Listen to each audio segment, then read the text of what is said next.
All right, ladies and gentlemen, welcome back to today's show. This is Newsflash. My name is Spencer Walsh. So we got a lot of stuff to get into here today. And, so here's what we got. What Dan Lipinski and Marie Newman, they had a primary last night, a race that was watched as a bellwether between the future of for the future of the Democratic Party, a contest between Dan Lipinski and Marie Newman for the Democratic nomination to represent Illinois' 3rd congressional district went fittingly late into the night without a clear winner, with 95% of the with 95% of the precincts counted by early Wednesday. Lipinski was clinging to a lead of less than 1,600 votes out of roughly 90,000 cast. So on Tuesday morning, Politico summed up Washington's thinking on the heated primary. Is there still a room for in the Democratic Party for a blue dog who opposes abortion rights? There isn't, but there just isn't. I don't care what happens. There really just isn't. I never believed anything more strongly. The race was a signal of which direction the party was headed. The question Politico posed is the wrong one for this particular district. It's such a comfortable Democratic seat that Lipinski didn't face an opponent in the general election in 2016, and if he hangs on to his lead, he'll face a fringe candidate with a neo-Nazi past in the 2018 general. Democrat Hillary Clinton easily carried the district 2 years ago, and Bernie Sanders beat Clinton there. So on the other, pretty much if you win this seat, you win the seat. If you win this race, you win the seat. If you win the primary, you win the seat. There will be a Democrat representing this area because the guy on the Republican side is Arthur Jones. If you don't know who Arthur Jones is, look him up because he is one of the biggest neo-Nazis out there in the country today. He's a Holocaust denier. He is very anti-Semitic. He does not have a very good past at all. And he gained popularity on TV. People need to know that he's a Nazi. And if they think, oh, Arthur Jones, he seems like a good fella, and they check the box for him, that could be a little problematic. The questions about the future of the party gained new momentum after Connor Lamb's upset victory in a special election in a deeply conservative western Pennsylvania district last week, with centrist Democrats arguing that his win showed the true path was through moderation. They cited Lamb's embrace of gun culture, his personal but not political opposition to abortion, and his unwillingness to back single-payer health care. The Democratic Party has to have positions. What are the positions here? Are the positions, I don't hate blacks, gays, Latinos, etc., etc., etc., and just vote for me? I'm going to be a Republican and everyone else, but I'm a little bit more socially liberal. Then the Democratic Party has to have a clear set of positions. If you go through the key issues, you could sum it up in about a sentence: anti-immigration, anti-abortion, anti-abortion, and tax cuts for the rich. That's what you can sum up, or just tax cuts, just generally, to be fair. We'll sum it up like that: tax cuts. That's the Republican ideology. But on the Democratic side, it needs the progressives. They have a true, clear ideology. They have a true, clear mission that can be summed up very easily in one sentence: stop the wars, living wage, Medicare for all, the Bernie Sanders platform that seemed so revolutionary back in 2016, but all in just 2 years, boom, it seemed like a very possible thing. Like, Americans are getting on board with it. They are in majority in favor. If you go position by position, Bernie Sanders' positions are really overwhelmingly favored. Yeah, but it'll be very interesting. So a more precise question is there still room for a solidly Democratic district for a blue dog who opposes abortion rights, LGBT rights, immigrant rights, a $15 an hour minimum wage, and voted against Obamacare? This mother effer voted against Obamacare.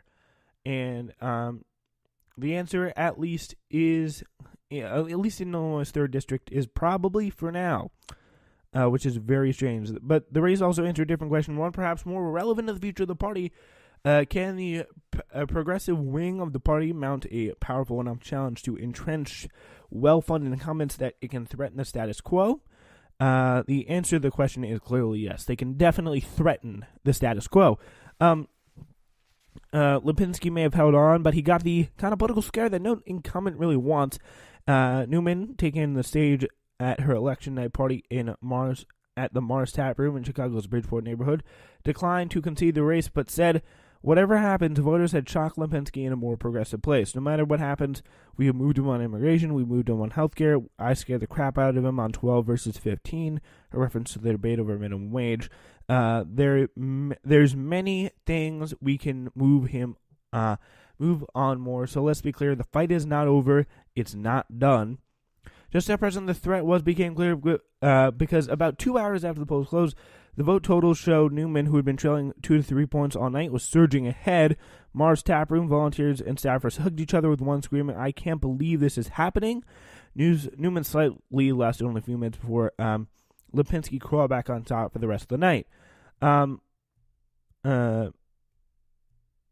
It'll be very interesting to see if it'd be very, very interesting to see what happens with this race. Well, not necessarily with this race, but if they can get him to move more aggressive as well. I was very into this race. I personally thought he would win. She would win just because of her super personal positions here, as opposed to really progressive positions versus the really Republican Democrat.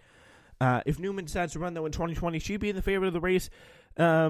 This cycle, an actual neo-Nazi ran unopposed in the GOP primary in the 3rd district. Because the state has an open primary system, Republican voters in the district could have chosen to vote in the Democratic primary and back Lipinski. That's an interesting thing. The irony of a Bernie Sanders-backed candidate losing things to crossover votes in an open primary was not lost on Twitter. Sophia Olzaba, a field manager for a Newman campaign, said she doesn't doubt that some Republican voters crossed over. That could be a very interesting situation. Even when we were canvassing, a lot of homes had both Jean Ives and Dan Lipinski signs, so they could have crossed over. She was referring to the GOP gubernatorial candidate whose entire campaign was premised on our opposition to legal abortion. So that's an interesting thing. So because she is very, very, very, very, very anti-abortion candidate, she thought that the most unpopular governor of the country, the Republican Bruce Rauner, was not doing a Republican enough job. So she challenged him for the gubernatorial seat. J.D. Pritzker, a slime dog billionaire investor, won on the Democratic side for the Illinois governor primary last night, and so that is very unfortunate. Progressive didn't do as well in Illinois as they did in Texas, but you win some, you lose some. It definitely is going to happen. Another volunteer, Sabrina Itholf, also from the 3rd District, mentioned that an open primary format could have worked in their favor. "I converted quite a few Republicans who voted Democrat for the first time in 30, 40 years today," which is pretty cool to see that happen with the progressive positions. The Susan B. Anthony list, a group that opposes legal abortion, made electing Lipinski a major priority, dumping big money into the race and working the ground to get out the anti-abortion vote on its behalf. Volunteers of the party said that a key challenge in the campaign was familiarizing voters with Lipinski's voting record, a task they eventually got done. Our main opponent wasn't Dan Lipinski, it was the fact that Dan Lipinski's record had been hidden so long. Travis Valley, an associate field director for NARAL, which is a pro-abortion group. I think it's, I don't know what, I'm not going to try and guess what it stands for. So knocking on doors on the 3rd District, Bali said he ran into 2 groups. The first were folks who were well aware of his record and been waiting for someone to challenge him for years. The second were folks who frankly did not know. Ithal echoed this. People were shocked. Who sits around saying, "Gee, I wonder how Lipinski votes on every issue." Bill Lipinski was Dan's father was pretty much an old-school machine politician, was elected to Congress in 1982 and retired of the 2004 primary, replacing his name with his son, so he waltzed into Congress. No competition. He waited for 2 weeks before the election, then he's like, "Yeah, I'm not running. Who should I have replaced me? I'm going to guess my son." What? No way. Yeah, anyone born in the district after the early 1960s has only known Lipinski on the congressional ballot which makes his margin of victory in Chicago understandable. In 2011, Democrats redrew state boundaries. Lipinski made his own district more conservative to fit his politics, so it makes sense. But his new constituents were less familiar with him, and he was still stuck with some of the more liberal suburbs, which went for Newman on Tuesday.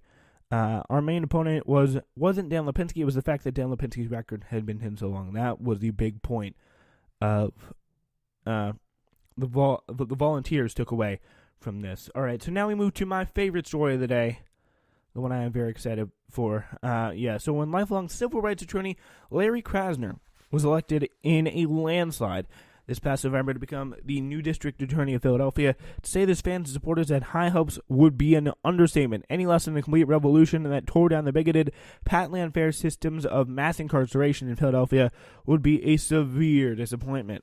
Across the country, talking the talk of criminal justice reform has gotten many people elected as DA. Once in office, their reforms have often been painfully slow and disappointing. Krasner was the first candidate elected who publicly made not just an intermittent change, but a radical overhaul. So far, having been in office less than 3 months, he has been exceeding expectations, even the very, very, very, very, very, very high expectations that progressives set for him. He has blown past those. And it is a sight to behold. He's keeping his word here, that's for sure.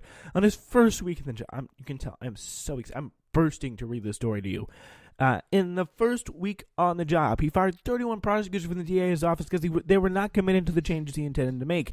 Changes never easy, but DA Krasner was given a clear mandate from the voters for transformational change. Today's actions are necessary to achieve this agenda. Next, Krasner obeyed the court order to release 29 officers from the Philadelphia Police Department that were on a do not call list, meaning that they were so tainted they would be considered unreliable as witnesses. Police officers on the list had even been charged with crimes or found responsible for misconduct in internal police probes conducted by the department's Board of Inquiry. Among the others, according to the Philadelphia Inquirer, police officers had lied to their fellow investigators, filed false reports, used excessive force, driven drunk, and burgled. So those are some of the weird ones. After that, Krasner's office made it clear that he would not oppose rapper Meek Mill's release on bail. So that's a huge thing for the city of Philadelphia, at least in the streets. Mill, who was arrested 10 years ago, Krasner's office, said in a motion that it was likely that Meek Mill, who was arrested almost 10 years ago on drug and gun charges, would appeal on his original case. Meek Mill is in jail for probation violations. The sole officer who testified against Mill is Reginald Graham, who is not just on the list of unreliable cops, but was reported by a former police officer to have lied under oath to put Meek Mill behind bars. All that's big, but nothing is as essential and revolutionary as the internal 5-page guiding document of the new policies that Krasner sent to his staff. So he fired 31 attorneys. He got really serious. He showed he was not messing around. People around the country were pretty shocked by this. They paid attention. There were some stories about it. And they were like, what the hell is going on here? Oh my God.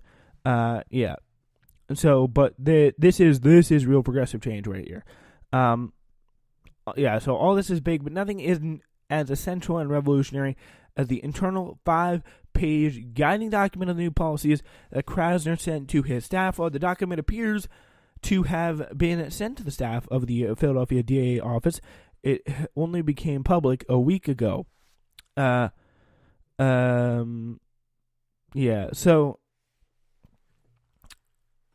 there's really nothing like this document. It's a dream come true for people who have been fighting their hearts out for justice reform for years. I mean, the first sentence here says it all. These policies are an effort to end mass incarcerations and bring balancing back to sentencing. Under the heading, decline certain changes, Krasner immediately instructs prosecutors to stop prosecuting marijuana possession regardless of the weight. I mean,